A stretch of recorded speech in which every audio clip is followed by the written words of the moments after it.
Tempest. Perhaps going to be a little bit careful, although he does have plenty of minions nearby.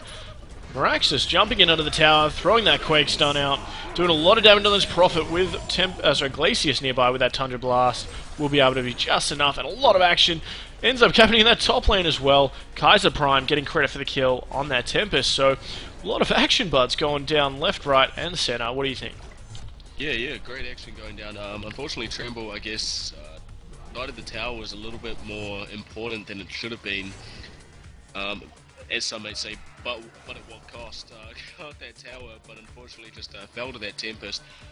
Maybe a bit of here, seeing Kronos and a little bit of kills, but not always on the better side of getting those. So he's got 2 assists so far. 2 which pretty much could have been left for him, including the one that we saw in mid not too long ago, where he actually ultied for it, and Plague Rider picked it up.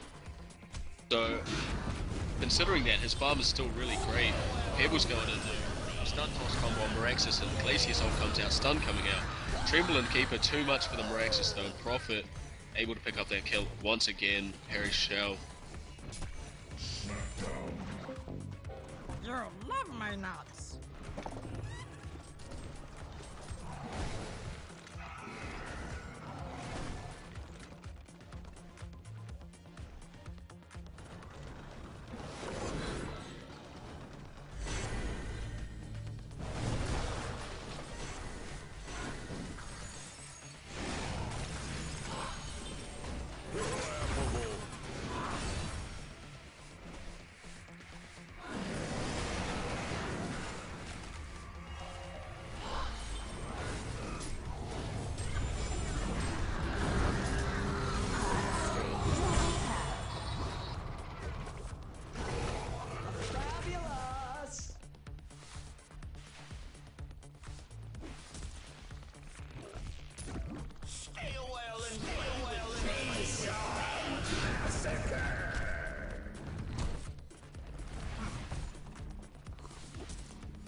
Yeah, a lot of good get-togethers by the Towerborn team and making those pushes.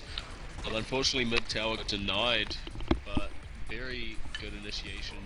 And just unfortunately, the kills are not in their favour at this point. Although they do have 3 towers so far. That's probably the only thing keeping their gold up at the moment is just those towers.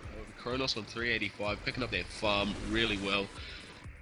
His items showing it as well. He's got that sustainer, 14 minutes, 12 minutes actually, sorry. 2 minutes earlier prior. He does have quite a bit of gold saved up, so nearly enough to get his first sword on that Rune Cleaver. Bubbles going in, ulting on Tempest and Plague Rider, getting that silence off so they can't do anything. Both of them activating that stun as well. Prophet and Pebbles are both here. Keeper as well, getting stunned by Tempest. So Tempest will get away, however, Plague Rider will go down to Pebbles. Stun toss, and Prophet picking up the kill once again. Harry Shell fishing out that nuke damage. Yeah, Prophet being the second highest hero damage dealer for the Hellborn team. Bubbles is the top. Bubbles, obviously, we do see a lot. That Shell Surf doing huge amounts of damage. And King Dryhump on that Plague Rider top up there for the Legion team. But a fight is brewing at the moment. Prophet is caught out. The Ice Imprisonment coming out as well. Kronos ultimately ends up getting thrown down, catching Keeper of the Forest and Pebbles as well. Glacius in a little bit of trouble though, gets caught right on the edge of the route. And the Elemental Replicants doing what they can to try and hold off the creeps. However, Miraxis using his Matraxes doing a lot of damage. Bubbles will Shell Surf out, and it looks like Pebbles will be able to walk out as well. Miraxis having very little mana left, won't matter. The portal key comes out from Pebbles, and they do get out. So, 2-for-2 exchange there. Glacius and Tempest for Keeper and Prophet. Pretty even.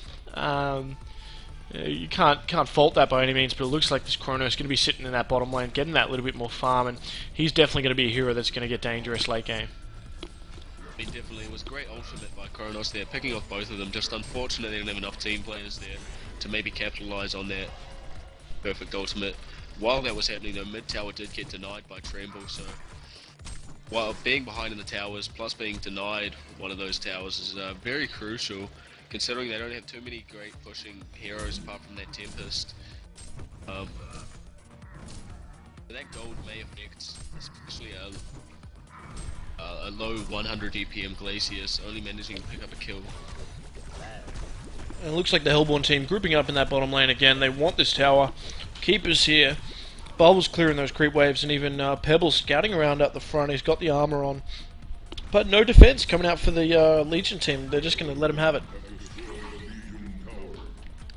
Yeah, I mean, I don't think they could really do much anyway without Kronos' ulti, without Glacius' ulti anyway. They did have Tempest and Playground's ulti. Maybe just a bit of a misplay, maybe not enough communication. Glacius will go down though to a shell surf from No Friends after the Pebble stun chuck combo. So very squishy and won't be doing very much in the way of July 29th spam. He's doing a lot of warding, so shout out to those supports. Fortunately, one of his wards just went out on top, and with the low GPM at the moment, that'll pretty much cost him all of what he has now. Looks like a bit of a push on top though, as Tempest with those minions, they just go down, bringing them back up though. Kronos taking on the wave before it's even reaching their creeps, and Hellborn looks to be Kongor at this time, so while their top tower goes down, Kongor will go down as well, and they will pick up that nice token. Yeah, this Legion team has no idea. They don't have any wards nearby, unfortunately. And even if they did, the Hellborn team would see them coming. There's just not going to be enough time to react. Pebbles actually picking up the token there, level 99 Pikachu. And so a tower for Congo is not too bad by any means, but you got to remember, this Legion team is way ahead in towers. Obviously, they've taken out 4 so far, whereas they've only lost 2. Now, they've only got a 1300 gold lead, so if the Legion team can group up and can push a couple more towers, that gold lead's not going to mean much. I mean, it's definitely going to even up a little bit. And, you know, they do have that experience lead partly to all those kills, so Mirax is actually picking up a portal key there. Tempest actually going for a Shaman's Headdress as opposed to going for that straight portal key or even a Shrunken Head. And you got to imagine that's just so he's not getting picked off by that Pebbles and by that Prophet and the Bubbles as well. Yeah, I mean, definitely, Pebbles PK in would be a bit of a waste to waste your ultimate just on that one Pebbles.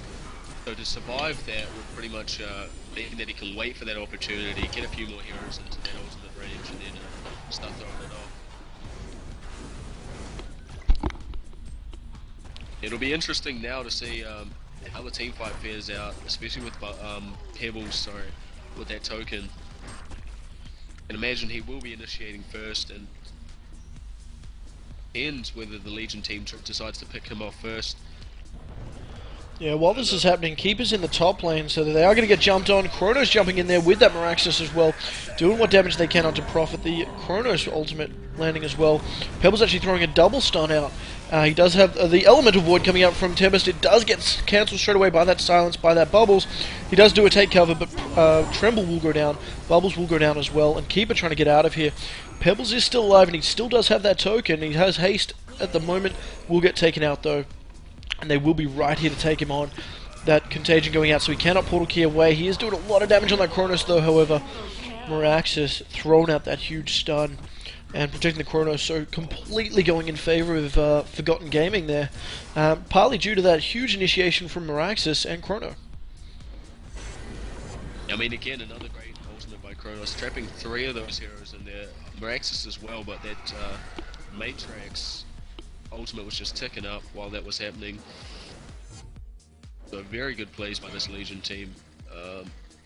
Like I said, the AoE coming out from their team's just too much. With Tempest ultimate, Chronos, Glacius, and Playground, and even Miraxus' ulti as well. Plus with the stun, I mean, in team fights they can win them hands down. So the Legion team really have to look around, getting their Pebbles to pick off one of their heroes before initiating those team fights. Or even a Prophet. I haven't played too much Prophet myself, but I can imagine that he can pick off a hero with quite a bit of ease. F left on solo. Yeah, the other thing there, I mean, Keeper was able to teleport in, but he did get there a little bit late as far as I could see. And his ultimate did go down, which was good, but... and obviously as soon as he saw the Plague Rider ulti go down... Actually, while that's happening, sorry, a bit of action in the middle lane. Bubbles in a little bit of trouble. One more axe will come out from Merax. It's not going to be enough, though. He does have... Ends up getting it, popping that chalice as well. However, in exchange, Glacius does go down, but Tempest is nearby to counter if Meraxes were getting in a bit of trouble. Yeah, going back to that team fight previously, I mean, the Hellborn team were doing all they could, Keeper popping out those tree dogs to try and reduce some of the bounces from that Plague Rider ultimate, that Plague Carrier. But in the end, as you said, I mean, the AoE synergy from that Legion team, Forgotten Gaming, is just way too big at the moment. Tempest with the Chronos, with the Meraxes, Plague Rider. Still Glacius standing off to the side doing what he can as well. It's just huge. Now, you know, you look at that Hellborn lineup. Keeper, I mean, his ultimate is huge. Prophet as well, if he can just stand there and help his teammates auto-attack. But after that, they don't really have the strongest carry. I mean, Tremble doing what he can, but more of a tank, really, with that Soul's Bulwark. And it looks like they're really going for that ganker and perhaps push role with the Keeper, with the Bulwark on Tremble and Boris.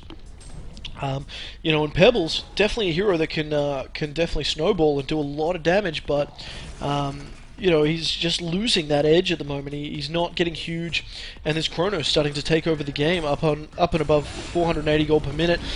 As I say that, though, he does get jumped on and he is silenced as well. The Bubbles Kelpfield actually stunning him in place just long enough for them to take him out, and it looks like Plague Rider might get taken out. He's in a little bit of trouble. But Tempest is nearby. He's got that ultimate ready as well. So if they group up a little bit too much, they've got to be careful. But there's not a lot of response coming out from the Legion team. They are on their own. Tempest ends up getting stunned, ends up getting thrown as well, that combination. And interesting to see if he decides to use the ultimate here. He uses that Meteor, he used the ultimate, only catching Tremble. But Glacius throwing a lot of damage down with his Glacial Downpour as well. Looks like Pebbles will go down, and Tremble ends up going down as well. King Dryhump getting credit for the kill. So what turned into a chase, I believe, ended up going a little bit too long. Prophet off to the side, actually nowhere nearby. Do you think the Hellborn team ended up overcommitting there? I mean, definitely. You had to expect something was going to come out, especially after chasing a Tempest and not finishing him off as quick as they could have. And like I said, that AoE synergy working for them again. Glacius just standing up to the side after Tempest catch. Only one, but was enough as Meraxes jumps in as well, getting an AoE stun off. So, I mean, it was just too much for the two Hellborn players that were still chasing and committing themselves to that Tempest kill. And as one of our spectators has said, one tank Tempest, and Tempest does actually pick up his Helm of the Black Legion and have Shaman's headdress already. A very tank indeed. Yeah, and a bit of a comment here. You know, usually you see that boring Tempest, you see that PK, you see that shrunken head as well. But this Tempest decided to go for the Helm of the Black Legion, the Shaman's headdress, as I commented before. And I think we're going to see perhaps you know, a barrier idol picked up. And with that barrier idol, maybe, you know, that's when they're going to start pushing, because obviously a barrier idol going to defend even in your little minions against something like Pebbles, against Tempest, could make it a little bit easier to push up those towers, which they've had a bit of trouble taking out so far. With Chronos in the background, ready to jump in, do a lot of damage. Yeah, I know, usually, I guess, maybe they were just so keen on that Tempest, because Tempest is one of those heroes that usually goes down squishy. You see Striders on him. You don't really see many, you know, those Steam Boots giving him a lot of health as well. Especially when they're on strength. He's got 1500 life at the moment. You know, they thought maybe, oh, just one more auto attack, we got this, but he's able to turn around, even though only catching one of them in that ultimate, it was just enough to disable them, split them up enough for Glacius to jump in and use that Glacial Downpour, and for that whole fight to turn around, really. The Prophet actually picking up an eye here. I don't know if he sold that again, but it does look like to be mainly for those counter wards, I'm guessing. Yeah, Hellborn team, you know, they've got a lot of defensive wards, they've got a couple of aggressive as well, but the Legion team, they've got a lot of rev wards down there, that Glacius doing his work, warding up that jungle to protect that Chronos, giving him time to just farm. And that's what they need to do, they just need to push it into this late game, with that Chronos giving him as much farm as they can. And I think I did see Trinket Restoration getting turned into something there. I mean, on that even career, with speed, yeah. Chronos is sitting at a nice 460 GPM. He's got that Rune Dex, he's got that Firebrand. But really, Kronos can pretty much carry this game by himself if he can land that ultimate.